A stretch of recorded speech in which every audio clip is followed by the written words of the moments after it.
Hello everyone, today I will discuss about the Hall effect and magnetoresistance, and which is a very important topic for BSc as well as for MSc students, and this is also an hot topic for research field. So before going through in details about the Hall effect, I would like to discuss a little background for this effect. We all know that when a current carrying conductor is placed in an external magnetic field, it experiences some forces. In 1879, H. Hall, who tried to investigate that the force is on the whole current carrying conductor or this force is acting on the current carrying charge particles, that means electrons. He wanted to know that one. But remember that at his time there was no concept of the electron because electron was discovered in 1897. So he wanted to know that the force is acting on the whole wire or on the current carrying particles. But he imagined that the second is true. That means that the magnetic force is acting on the charged particles, and which today we know that this is the electrons. So if so, he thought that if this magnetic field can affect the electrons, then we can draw the current from one side of the wire to the another side. That means we can modify the current within the conductor by applying the magnetic fields, and if so, then we can change the resistance of this conductor. And he tried to find out through some experiment that is there any effect of the magnetic field on the resistance of the wire, but he was failed.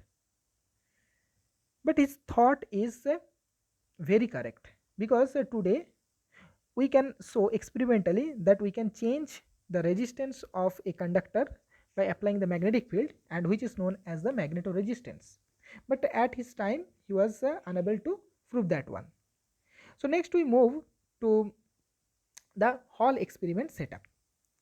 So it is a very simple setup. One magnetic strip we can say, or magnetic wire, which is placed in an external magnetic field, and between two faces of this metallic strip an electric field Ex is applied. That means it is one battery or bias is applied across the two faces of this metal, and the magnetic field which is acting along the positive z direction. So if we can show you that if this is the positive x, this is the y direction, and the z direction.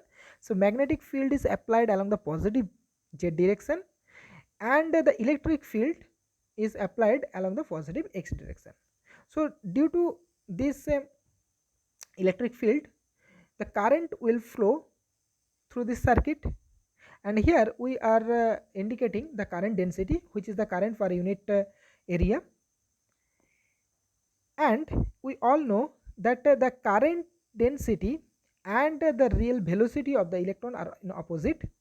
That means in our conventional way we show the current is along the applied field direction, but the current carrying charge particle, mainly electron, which are moving in the opposite direction. So it is shown here, and this Vx is the velocity of that electron. And remember that this V or Vx, or you can say V, the velocity of the electron is not same for all the electron. So we can say this is the average velocity of that electron, right? So what happened, we want to know that when this electron which is moving, which is also a charged particle, which is moving in an external magnetic and electric field. So first we will consider the effect of the magnetic field, because we all know that the effect of the electric field which exerts a force on this particle, and which is q, sorry, here we can write that is E, charge of the particle, and Ex, and charge is negative, so we will use minus Ex. This is the force applied on the electron due to this electric field, and because of this force it is accelerated towards the negative x direction. Now what is the effect of this magnetic field? We all know that the Lorentz force is acting due to this magnetic field, and the expression for the Lorentz force, which is Fh is equal to minus E by C V cross H, and this is in CGS unit. Okay, so we want to know what is the direction of this force, or in other words, say due to this force in which direction this electron starts to move. So due to this Ex, it is moving along the negative x direction, but we want to know what will be the possible direction due to this Lorentz force. So for that, first we will find the direction of this force. So direction of this force can be calculated by this the cross product, that is the V cross H. So if we calculate this cross product, that v means the velocity or average velocity of the electron, and here initially it is only moving along the negative x direction, so we can write that is v is equal to minus vx I cap, right. So here the component I cap is minus vx, and there is no motion of this electron along the y or z direction, so these are 0, and h is points along the positive z direction, so we get the components of this magnetic field is 0 0 h. So if we do evaluate this determinant, we get that v cross h is equal to vx h j cap. Hence the Lorentz force becomes minus E by C Vx H j cap. So Lorentz force is acting along the y direction, but here due to this negative sign, this force is acting negative y direction. So that means the Lorentz force will act on that electron along this negative y direction. So due to this force, it will not move directly towards the negative x direction, but it will take one turn and it will move towards the front surface of the metal, or we can say the negative y direction of the metal, and it will be accumulated at this surface. So all the electrons which are coming from this side, due to this Lorentz force, they starts to accumulate at the negative y direction, or at the edge, we can say this is the edge or the face of this metal, right. And since they are accumulating here, there will be an excess negative charges, and on the other hand, at the back opposite surface, there will be some excess of positive charges, and due to this condition, one electric field will develop along the y direction. So what happened here? Due to the magnetic field, a transverse electric field Ui is generated. Okay, so now, and this Ui is known as the Hall field. So a very important phenomena we have observed, that due to the magnetic field, when a charged particle is moving inside a metal, we get another field in the transverse direction. So but here is one question we want to know, that how long this accumulation process will continue. Is there a chance that all the electrons will be accumulated at the front surface? So what happened, or how long this accumulation process will continue? In other words, we can say, is this size of this Ui is ever increasing? That means this Ui, the electric field, is depends on the charges at the two opposite end. So if electrons are still accumulating for a long time, then electric field will increasing. So is this increasing process never ending? Let's try to get this answer. Okay, so what happened after some time? So here this is the cross section of the previous figure, that this is the back surface of the metal and this is the front surface of the metal, and we have seen due to the Lorentz force there is an accumulation of electrons in the front surface, and due to lack of these negative charges, there is an accumulation of the positive charges at the opposite end. So now, how long this accumulation process will continue? We want to know that one.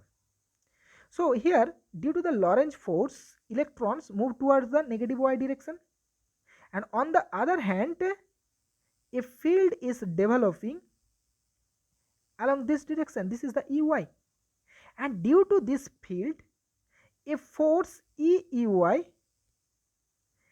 will act along the opposite direction, because we know that if this is the metal strip and this is the Ex which is acting along this direction, and electrons, due to this electric field, electron will move in the opposite direction because of its force. So here also the electric field Ey is acting along this direction, hence the force due to this Ey will act the opposite direction. So from this figure it is clear that the Lorentz force tries to make the electron move along this direction, and on other hand this force due to the electric field opposes the Lorentz force. Hence finally after some time Lorentz force is balanced by the force due to the Ey, and electrons moves only along the x direction only. So these two forces due to this developed Hall field and the Lorentz force are balancing each other.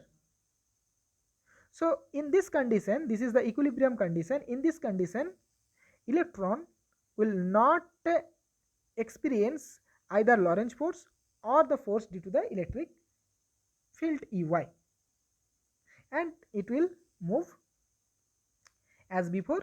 It seems that there is only one force, Ex is acting on that particle, and due to this force it is moving along the negative x direction, and we know that this Ey is known as the Hall field. Now here we are very interested to know that what is the size of this Hall field, how much field we can generate by applying the external magnetic field only. So this is our aim. Not only that, we are also interested another important term, which is the magnetoresistance. So there are two important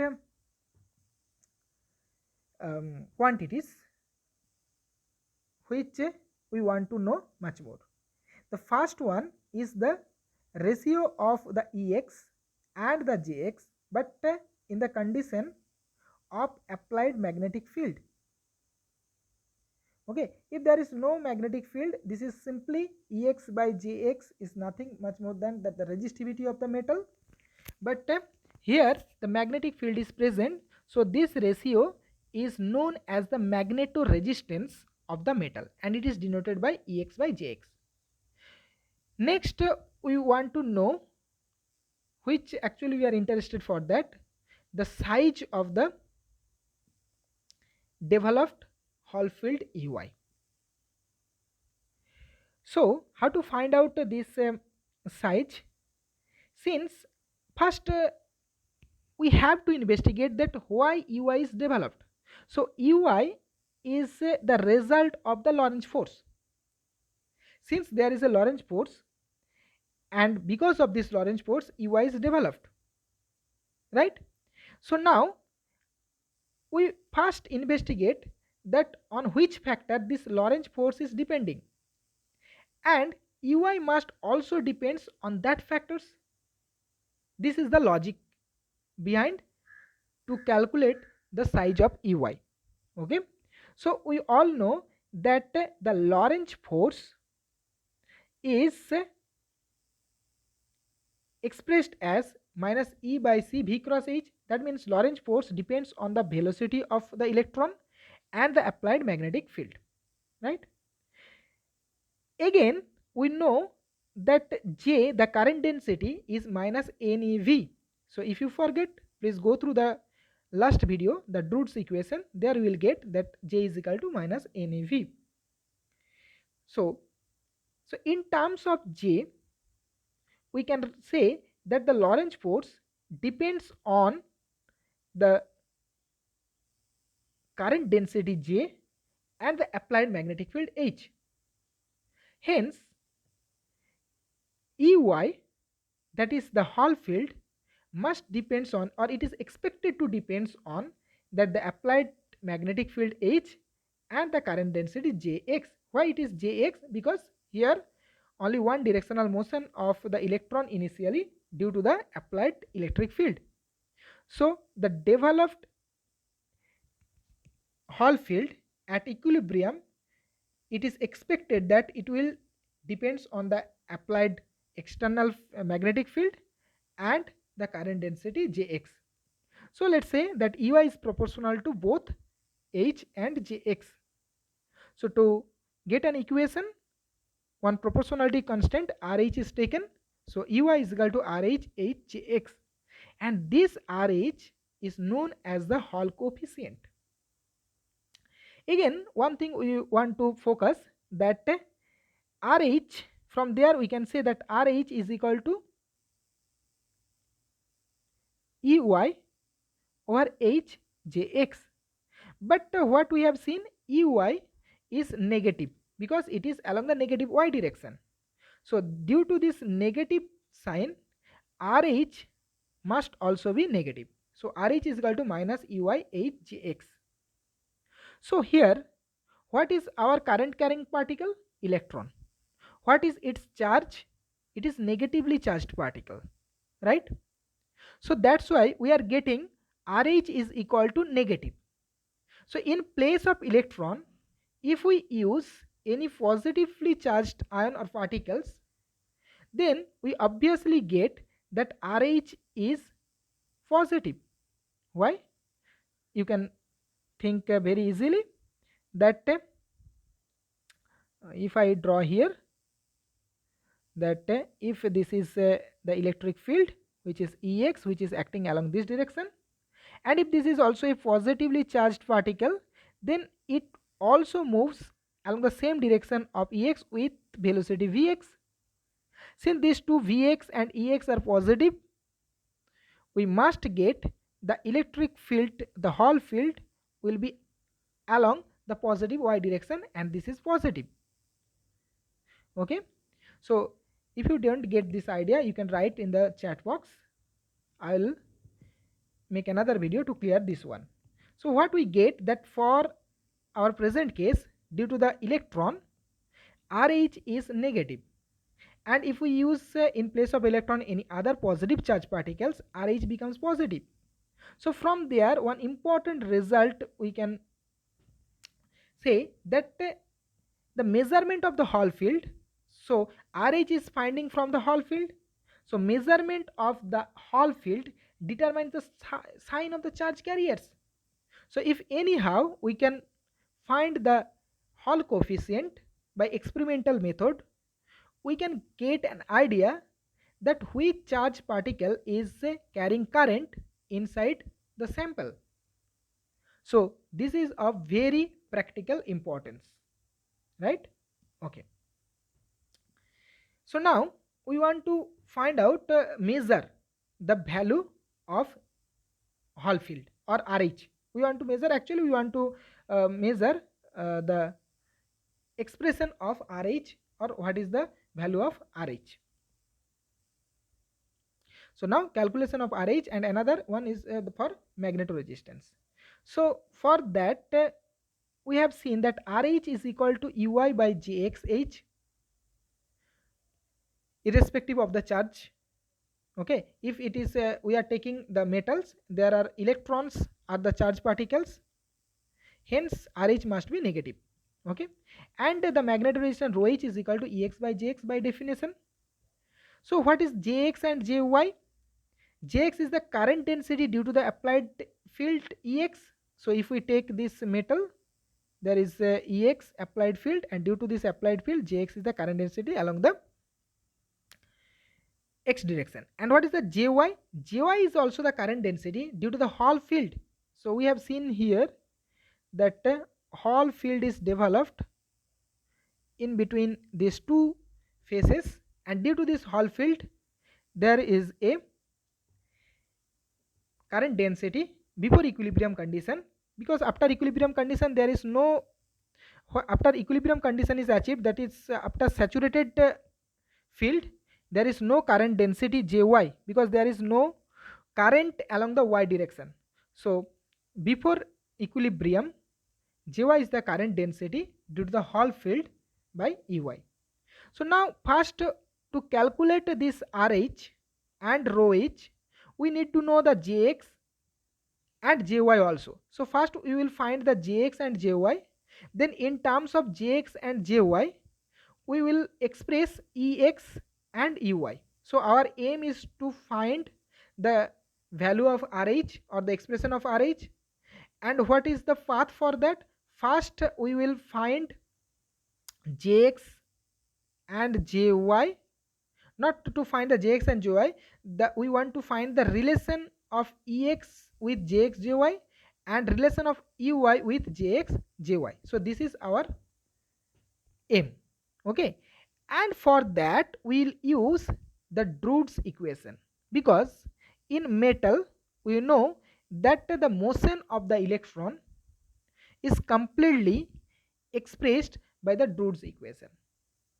And in the last video we have already discussed in details about the Drude theory, and there you can find how this equation come.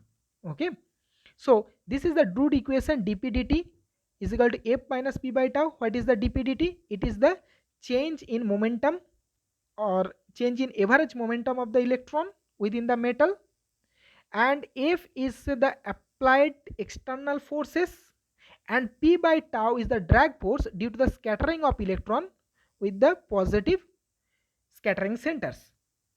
Okay, so now we will use this Drude equation, or in other word we can say this is the equation for current also, because momentum p is nothing but mv. V is the average velocity of the electron, and we all know that the current density J is equal to minus neV. So current density is related to V, that means current is also related to V. So dp dt, change in momentum, is nothing but the change in current also, right? So in this way we can say that this equation also express the motion or current of the charged particle.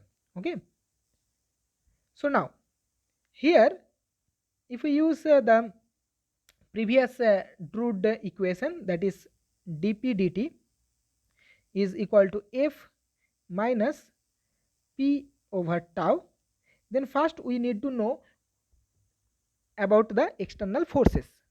And here we know that the external force is the Lorentz force, and this time this force we will take also the electric force, because the electric field is there, external electric field Ex is there, and the developed electric field Ey is also there. So if we merge them we can say that the electric field is E. So the Lorentz force becomes, it is minus E plus 1 by C V cross H. This is the Lorentz force, or this is the external force in the Drude's equation. Here one thing you should remember, that this force is not the exact force, this is an average force. Why average force? Because the Lorentz force depends on the velocity of the electron, and the velocity of each and every electron are not same inside the metal, and these velocities, in place of the exact velocity we take the average velocity. So that's why we can say the external force is not the exact force, it is the average force per electron. So now if we use this F in Drude's equation, our equation becomes dp dt minus E plus 1 by C V cross H minus P by tau. Or if we change this velocity in terms of momentum, then we know that P is equal to mv, or V is equal to P by m. So if we use this one, we get the equation dp dt is equal to minus E plus P by mc H cross H minus P by tau. So now we will move to steady state condition. Steady state condition. What is the steady state condition? Steady state condition when the current or current density does not depend on time. That is, we can say that is di dt or dj dt is equal to 0. And we have seen that J and P are linearly related. So for steady state, we can say that dp dt is 0. Sorry, steady state, we can say that dp dt is 0. So why dp dt is 0? I have indicated here. That is, we know that j is equal to minus nev, or j is equal to minus ne p by m momentum, or p is equal to minus m by ne j. So if dj dt is 0, then dp dt must be 0, right? And this is the steady state condition. So if dp dt is 0, then we can write in its component form, that is dpx dt is equal to 0 and dpy dt is equal to 0. So this is the steady state condition. Okay. So now, so what we have found out, so what is the dp dx? Now let's find out what is the dpx dt and dpy dt. What are those? So for that, we will write the Drude equation in explicit form. What is this? That is, we will write dp dt in terms of its x and y component. That is, the left hand side is here, that is dpx dt I cap plus dpy dt j cap. This is the left hand side. Similarly, we will split the e is as ex I cap here plus ey j cap, and this momentum p cross h. What about the p cross h? How to write this p cross h in component forms? So for that, we can find, if we use the determinant or algebraic form of this cross product, that is p cross h is equal to I j k. These are unit vectors, and p is two component px py 0. H is acting only along the positive z direction, so its component 0 0 h. So if we evaluate this in determinant, we will get, that is py h I cap minus px h j cap. Okay, so the component forms is written here, and similarly p by tau is minus px by tau I cap minus py by tau j cap. So now if we compare the x component and y component separately, so we get that dpx dt is equal to minus eex, right, minus eh by mc py minus px by tau. This is the dpx dt.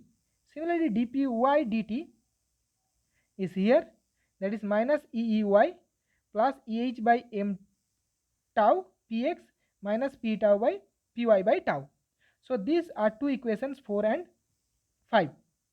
So in steady state, we all know that dpx dt is equal to dpy dt is equal to 0. This does not depend on time. So hence, if we use this condition here in this equation, so left hand side becomes 0. So 0 is equal to minus ex minus omega c py. What is omega c? Omega c is eh by m tau. This is mc. This omega c is equal to eh by mc. This term is a constant. We are writing as a omega c. Later, if I get much time, then I will discuss what is. It is a very important term also. Sometimes it is the cyclotron frequency. It is known as the cyclotron frequency. Okay, so I will discuss later on about these things. So, and we get in the steady states two equations. So if we rearrange this equation, then we get eex is equal to minus omega c py minus px by tau, and eey is equal to omega c px minus py by tau. These two equations at the equilibrium condition. But here ex and ey is related to px py, but we want to get a relation ex and ey with current density jx and jy. So for that, as we know that j is related to P in this way, that is Jx is equal to minus Ne Vx, current density along the x direction, and in place of Vx we will write that is Px by m in terms of momentum. So from there Px is equal to minus m by Ne Jx. Similarly Py is equal to minus m by Ne Jy. So if we use these two in these two equations, we get that Eex is equal to omega c m by Ne Jy. This is m by Ne Jy is for Py, and m by Ne tau Jx. So just rearranging these things, we get the n square tau by m Ex is equal to omega c tau Jy plus Jx. And as we know that n square tau by m, which is sigma naught, which is the DC electrical conductivity in Drude's model, so we can use the sigma naught Ex is equal to omega c tau Jy plus Jx, and sigma naught Uy is equal to minus omega c tau Jx Jy. So we get our desired equations Ex and Ey, and from that we will find the value of Ey and also the expression for Rh. Okay, so we find out that sigma naught Ex is equal to omega c tau Jy plus Jx, and sigma naught Ey is equal to minus omega c tau Jx plus Jy. Now to find out the Hall field, first we will consider the second equation. This sigma naught Ui is equal to minus omega c tau Jx plus Jy, and we will use, because we need the Hall field, that means saturated Hall field, that means we are in the steady state condition, and in that condition Jy is equal to 0, because in the steady state condition no electron will experience any force by the either by the Lorentz or by the Ui. So it will move only along the x-axis, there will be no motion along the y-axis. So Jy is equal to 0. Current density along the y-axis is 0. So if we use this condition Jy is equal to 0, we get from this equation that is sigma naught Ui is equal to minus omega c tau Jx. Or by rearranging, we can write that Ui is equal to minus omega c tau by sigma naught Jx. And here we know that omega c is equal to Eh by mc, and sigma naught is equal to n square tau by m. If we use these two equations and rearranging, we will get that Ey, the Hall field, the saturated Hall field, Ui is equal to minus h by Nec Jx. So this is the relation between the Ey and Jx, current density and the Hall field. But we have another relation. Here we get this relation Ui is equal to minus h by Nec Jx, and we also have another relation that Ui, from our study just we have found out this relation that Ui is equal to Rh Jx from our qualitative explanation. So if we compare these two equations, then we find that Rh is equal to minus 1 by Nec. Observe that quantity Rh, it is a constant, and the Rh does not depends on any parameter of the metal except the density of charge carriers N. So if anyhow, so now if anyhow we can measure the Hall coefficient by experimental method, so we can get an idea about the charge density, that is number of charge particles, current carrying particles per unit volume. We can get that quantity. But one thing to say that this formula or this expression is quite true only for low temperature including the room temperature also, because we can get the carrier density by Hall experiment in our room temperature, and certain temperature above the room temperature also this is also true, but very high magnetic field we need, and the sample must be carefully prepared. There should not be so much impurities. So then we can get that RH does not depends on any other factors like temperature, magnetic field, etc. in this condition. But in reality, we find that RH must depends on the temperature also. Okay, so one thing I forgot to explain, that we find out that RH is equal to minus EY for the electron. EY is equal to HJX, right? And from there we have concluded that RH can determine the sign of the charge carriers. But it is true for most of the metals. There are some metals like aluminium, magnesium, beryllium. For these metals, we also get that RH is equal to positive, which indicates that in this metal the charge carriers are positive, current carrying particles are the positive charge carriers. But these are metals, we all know that electrons are the charge carriers. So we cannot explain by this Drude model about these sign dissimilarities, and for that we must go through the quantum theory of solid or quantum Hall effect. There we can explain why this metal gives their positive Hall coefficient. Okay, so we reach our goal that RH is equal to minus 1 by NEC. Experimentally we can measure this RH, and RH for most of the metals it is also sign indicating of the charge carriers. And we have seen that this is only true for the low temperature, very high magnetic field and carefully prepared sample. There is one thing to discuss, it is the magnetoresistance. So in the steady state we know that Jy is equal to 0, and from the first equation we can write that sigma naught Ex is equal to Jx, or rho h, it is the definition Ex by Jx, which is 1 by sigma naught. And this is, so what we find out that if we don't use any magnetic field, we get the same result, that rho h is equal to Ex by Jx. And when we are using the magnetic field in the steady state, we also get the same result. So from these two results we see that the initial finding of the Hall is the same, because Hall did not find the effect of magnetic field on the resistance of the material, and it's also indicating from the Drude's theory. But